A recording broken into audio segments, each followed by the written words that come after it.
ሳይጠፋ ጥበብ በእውነት ቃለ እግዚአብሔር ለሰው ከሰጠው ሕይወት ክብረት ሕያው በፍቅር ጥበብ ነው አሉ አባ ስብሐ አጋንንት ጠበው በምድር ጥበብ ነው አሉ አባ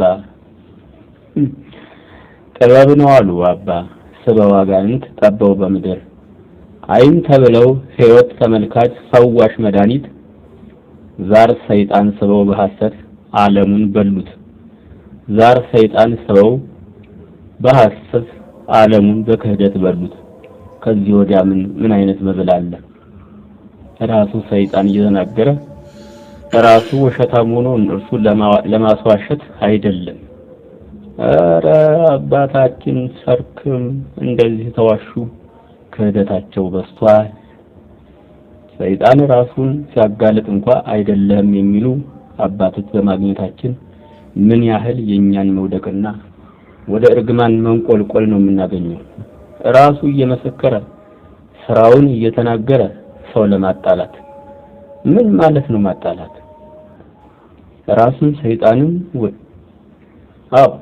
ራሱን ሰይጣንን ስሙን ጠርቶ ከወንዝ ልከው በመስተፋቀር አፋቀርን ብለው ለዘላለም አጣልተው አሁን እሱ ምስጢሩን ቢያወጣው ሰው ለማጣላት ምን ማለት ነው አይ ኪሳራ መቼም ይሉሽን በሰማሽ ገበያ ያላልወጣሽ አለ እውነት እነዚህን አባት እኔ በጣም ሊቃውን ታረጋቸው ነበር ምክንያቱም አዲስ ኪዳንን አበጥረው አንጠርጥረው የሕይወት ቃል ያስተምራሉ ነገር ግን የሕይወት ቃል የሚያስተምረውን ሰይጣንን ግን አያምኑትም ማለት አይታመንም ስራውን ግን የሚሰራውን ያዋሹለታል እቺን መድኃኒታችን ኢየሱስ ክርስቶስ ራሱ እኮ ጠይቆ ስሙን እንዲናገር ስራውን እንዲናገር ያደረገው እሱ ሳያውቀው ቀርቶ አይደለም እኛ በዚህ ምድር ያለን ምዕመናን ወይም ሐዋርያት ባህሪውን አውቀን እንድንረዳና ወደ ስራችን ወደኛ እንዳይቀርብ ለማራቅ የምንጠቀምበት ዘዴ ነው በመቁጠሪያ ቢመታ በቅዱሳን ስም ተጠርቶ ተቃጠልኩ ቢል እውነት አቃጥሎት ነው እንጂ ዋሽቶ አይደለም ውሸታም ነው ለነገሩ ውሸታም በመሆኑ ግን ሲያቃጥለው አላሸም የኛ ግን መምህር ተብዮች ዋሽቷል ለጻድቃን መጥራት የለበትም የእግዚአብሔርን ስም በአፉ ይጠራል የሚሉ ሰበብ እያቀረቡ ሰዎችን የበለጠ ከሰይጣኑ የበለጠ ይጎዱታል ምክንያቱም እሱ አይታይም የሚታየው ሰው ደግሞ እንደገና ሰዋሽለት በሁለት ውሸት እውነትን ባይጥለውም ይከራከራል ያሳዝናል አባታችን ይቅር በለውት መቼም ምን ማድረግ ይቻላል ተምረው እንዳልተማረ ሊቃውንት ተብለው ሊቃውንት ይሄን ያንሰውታል በጣም እውነት አጥማቂን አጥማቂ ያው እየተሳደቡ ቅዱስ ዮሐንስን ሰድበው ክርስቶስን ያጠመቀው እርሱ ምን ነው ሐዋርያነቱ አይገርም በእውነት ያሳዝናል ወደ ልቡ እንዲመልሶ ለእርሱ እንጸልያለን ባንልም እግዚአብሔር እንዲያስቦት ለኛ ሲል ምክንያቱም በእናንተኛ ስለምንጠፋ ጌታችን መድኃኒታችን ኢየሱስ ክርስቶስ አጋንንትን አውጡ ያለው ከየት ነው ለምንድን ነው እርሱስ ስምህ ማን ነው ብሎ ሌጊዮንን የጠየቀው ስለማያውቀው ነው ወይስ ለኛ የሚያስተምረው አንድ ነገር አለ ይህ የመጽሐፍ ቅዱሳችን እውነትና ሕይወት ክርስቶስ የሰበከው ስብከት ነው የዛሬዎቹ አባቶቻችን ግን አጋንንትን አውጡ ተብለው አስገቡ የተባሉ ይመስል የሚያውቁ አባቶች የሚያደርጉትን ነገር ትችት እንዴት ነው ነገሩ እውነትን ማስታረቅ የምንችለው የቤተ ክርስቲያን ድምጽ ከቤተ ክርስቲያን ለምን ተለየ በእውነት የሐሰት ቀሚስ ለባሽ የተባልነው የትኞቹ ነን አጥማቂ እየተባለ ብዙዎች አፋቸውን የሚከፍቱት አባቶች ላይ አጥማቂ የመጀመሪያው ማን ነው የመጀመሪያው አጥማቂ ቅዱስ ዮሐንስ ነው ተጠማቂው ጌታችን መድኃኒታችን ኢየሱስ ክርስቶስ ነው። ይህን በአርአያና በምሳሌው ለሰራው ሰው ድህነትንም እንደዚሁ ሲያሳይ ተጠመቀ። ዮሐንስ አጠመቀው፣ እሱ ተጠመቀ። ዛሬ በጸበል መንፈስ ሲለፈልፍ ሐሰት ነው ውሸት ነው አይደለም የሚሉ አባቶች እንደ ጉድ እየፈሉ ነው። እንዴት ነው ነገሩ? ይገርማል እኮ እንዴ! ለወንጌል መምህር ተብለው የተሰየሙ ሰዎች እንዴት እርስ በራሳቸው ይጠላለፋሉ? ቢያንስ አንዱን አንዱ ሰው ቢንቀው ጌታ ያለውን ቃል አያከብሩም እንዴ? ሂዱና አጋንንትን አውጡ ያለው ማንን ነው? ሐዋርያቶችን ነው። ከየት? ከምዕመናን ከአሕዛብ። ዛሬ መንፈስ የለብኝም የሚል ሰው ከአንድም በላይ ወደ ሚሊዮን የሚጠጋ መንፈስ ኖሮበት አካሉን ማንነቱን አዘባርቆ ክፋት ሲያሰራው፣ ዝሙት፣ ነፍሰ ገዳይ፣ ዘረኛ፣ ምቀኛ ሲያረገው አይደለሁም አላምንበትም ይላል። ቢያምን ባያምን ምን አገባው ሰይጣን? ስራውን እየሰራ ነው። የጌርጌሲዮን ሰዎች ዛሬ ላይ እንዴት ነው ከዚያኛው ጋር የሚታረቀው? ሂድልን ያሉ ሰዎች ለጌርጌሲዮን ጌታችን መድኃኒታችን ኢየሱስ ክርስቶስን ዛሬስ ከኛ ጋር ሂድልን የሚሉ ሰዎች አለመብዛታቸውን በምን እርግጠኛ ነን? አይታችኋል። ጥበብ ነው ይላሉ። ምኑ ነው ጥበቡ? ማውጣት ነው ማስገባት ጥበቡ? በጸበል አውጡ ነው ያለው ወይስ በቅጠል አውጡ ነው ያለው ጌታ? ይሄንን እንድታስታርቁልን እንፈልጋለን። በነገራችን ላይ አልፎ አልፎ ሀሳቡን እንድትይዙት የምፈልገው አንድ የማስከተልላችሁ ቪዲዮ ስላለ ነው። የሚገርማችሁ ነገር እንዴ አጋንንት ውሸታም ነው አሉ። አዎ ውሸታም ነው፣ ይዋሻል። እልም ያለ ውሸታም ነው። እንደ ውሸታምነቱ ግን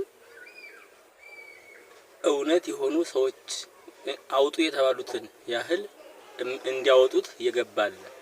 ገብቶ ሲያወራ ሰዎች ውስጥ ሆኖ ውሸታም ነው አይደለም ሰውየው ዋሽቷል። አሉ ያልናቸው መምህራኖች ሁሉ በዚህ ደረጃ የማያምኑ ሆኖ ሳገኛቸው እኔ ገርመኛል። አውጡ ያለው እኮ ጌታችን መድኃኒታችን ኢየሱስ ክርስቶስ ነው። እንዴ ከሐዋርያቶች አንዱ ቢሆን እሺ ውሸት ይሁን። ሊቀ ሐዋርያት የተባለው ጌታችን መድኃኒታችን ኢየሱስ ክርስቶስ የካህናት አለቃ እሱ የተናገረውን ነገር አይደለም ብሎ ማዋሸት ይከብዳል በጣም። ኧረ አባቶቻችን እያሰባችሁ አንዱን አንዱ ለመጉዳት ሲል ባይዋሽ አንድ የሆነ ነገር ሲነሳ በብሔር ማሳበብ። በዚህ ሰሞን አሁን የሆነ አንድ ትርክት ተፈጥሯል። ያው ኦሮሞ ስለሆኑ የፖለቲካ ፓርቲ ስለሆኑ የሚሉ ሰዎችም አሉ። ምናልባት ከዚህ ውጭ አሳልፈን ብናይ አንችልም ይሆን ማለት ነው። ከፖለቲካ ውጭ ብናይ እኛ የተሳሳትነው ነገር ታለ ብለን ብናይ ቃላቶችን እንደምንሰነጥቀና ሊቃውንት ተብለን እንደምንተረጓጉማቸው ምናልባት እነዚያ የሚያሉት እንደዚያ ቢሆን ቢባል ምን ልዩነት ይኖረው ይሆን? አብረን ብንመካከርስ?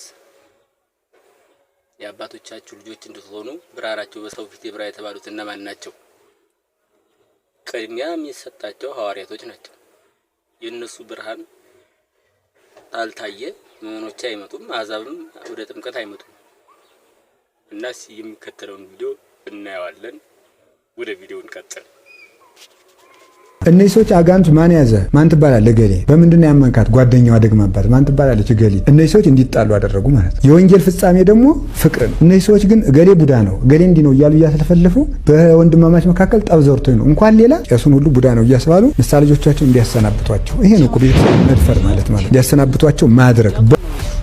ዲያቆን ነው ልጁ። ዲያቆን ጎጃም ነው ተወልዶ ያደገው። ቤተሰቦቹ ጋር ነጭ በሬ እየታረደ በዘንዶ እየተመሰልኩኝ እቀርባለሁ። ቅድመ አያቱ ጋር እቀርብ ነበረ። የዛኔ እዛ እየተመለኩ ቆየው። ግን በዘንዶ እየተመሰልክ ትታያለህ? አዎ ዘንዶ ነጭ ዘንዶ መስልና ህዝቡ ይሄን ያህል ህዝብ ይሰበሰባል። በቃ ህዝቡ ሲሰበሰብ ነጭ በሬ ይታረዳል። ነጭ በሬው ሲታረድ እዛ ደሙ ላይ ዘንዶ መስዬ ነጭ ዘንዶ መስዬ ከየት እንደመጣው አይታይም። እዛ መሀል ሲሆን ህዝቡ ያምናል። በቃ እግዚአብሔር ምሳሌ አንተ ቢያምህና ላስጠምቅህ ቢሄድ አያድርግብህና ሰይጣን ምን ይለው ውሸቱን መጋቢ ሐዲስ ናቸው መድኃኒት ያደርጉብህ ይላል። ትክክል ውሸቱን ነው። ብዙ ጎረቤታሞች እኮ ነይ ጸበልን ጠመቅ ብለው ተጠራርተው በታክሲ አንድ ላይ ሄደው ሲመለሱ ተለያይተው ይመጣሉ። ለምን? እሷ መድኃኒት አድርጋብሽ ነው። የሰይጣን ውሸታም ነው። ስለዚህ እኔ የሚያጠምቁ ሰዎች በተለይ ሰይጣንን ማስለፍለፍ አይገባም። ክርስቶስ ምንድን ሲለፈልፍ ናውጣ ነው አትረፍፉታ። በነገራችን ላይ እኛ የምንዋሸው ከሰይጣን ተምረን ነው። ሰይጣን የሚዋሸው ከልቡን አንቅቶ ነው። አንዳንዴ ስልክ ይደወልና ጸጥ ይላሉ። በስልክም እኮ ይገባል ጸጥ። ልክ ስልክ ስታነሱ ማታቁት ቁጥር እኮ ነው። በስመ አብ ወወልድ ብታማትቡበት ምን ችግር አለ? ምንም እኮ ችግር የለውም። ግን አልለመድነውም። ይሄ መልካም ነገሮች አያስደስቱንም። ስለዚህ ልክ ስልክማ በእኔ በስመ አብ ወወልድ ማን ነው መርዶ እንኳን ቢነገራችሁ እግዚአብሔር እንዲያጸናችሁ አማትባችሁበታል። ለሁሉ ነገር እግዚአብሔርን አስቀድሙት። ከዛ በኋላ ሌላው ተከታይ ነው። ግሸን እጄ አንድ ሰውዬ ሰይጣን በማም ሲል ሰው ሁሉ ይለፈልፋል። ነግሬያቸዋለሁ ከአሁን በፊት ሚካኤል አካባቢ ነውና ዝም ብሎ ራሱን እየደበደበ ይገርፋል። እና እኔ እንዲህ የሚያደርገውን እየሰጥ ሰው ሁሉ ይጮሃል። በዚህም ያለው ይጮሃል፣ በዚህም ያለው ይጮሃል። አንዳንድ ሰው እኮ ሰው ሲጮህ አብሮ ይጮሃል። እንደው እኮ አይደለም እንደው እዚህም ያለው መጮህ በዚህም ያለው መጮህ እና ይሰብካል። ጥቂት ያስጮሃል፣ ጥቂት ይሰብካል፣ ጥቂት ያስጮሃል፣ ጥቂት ይሰብካል። ሰውዬ የእግዚአብሔር መንፈስ ካደረበት ቃል እግዚአብሔር እስኪ ልናገርና እዚያ ምን ያለም ይሰብካል። እኔ ፎጣ የባለ 4 መርገጫው አለ አይደል ወፍራሙ ገዳም የሚሰራው እሱን ጉለብሽ ጎተት እያልኩ ነው። ካባ ማላረኩ ማለት እና ይጮሃል። የመተት መንፈስ፣ የቁርጥማት መንፈስ፣ የሰላቢ መንፈስ፣ የእንቅልፍ መንፈስ ሲለው ያፈቀዋል ሰው ሁሉ ማለት ነው። ጋሻ ጃግሬው ደግሞ በጧፍ ላት ይሰጣል። ሲለጠው ወይ ይለ ሲያመው ነው የሚጮህ።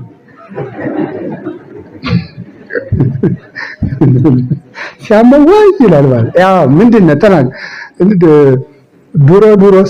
ድሮ ሞይባ ገኝ የሚባል ህመም አለ እና ራስ የሚበጣ ማለት ነው።